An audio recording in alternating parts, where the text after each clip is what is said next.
Do you need travel insurance? Many people worry that the airline that they are traveling with will go bust before or during their vacation, leaving them out of pocket and in the lurch. Some but not all travel insurance policies offer compensation in the instance of an airline going bankrupt, so it is worth checking the details of a policy before you commit to it.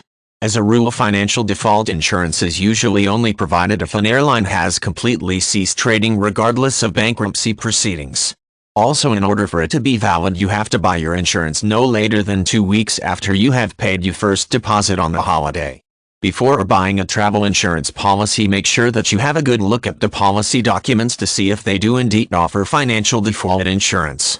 Some of the more basic packages, and especially those offered by the airlines themselves, do not include this type of protection, so if the airline ceases trading for financial reasons, you will be left up the creek without a paddle.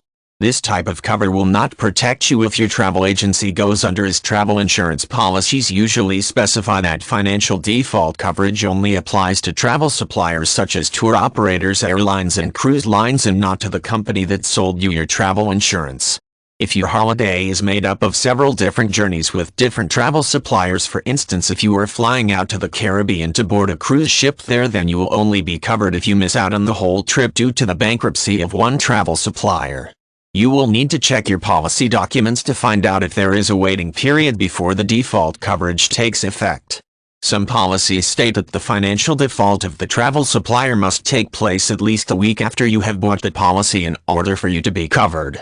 Do not assume that every travel supplier will be covered by a financial default insurance plan, as most underwriters have what is called a white list of approved suppliers, which you should check before committing to a particular policy.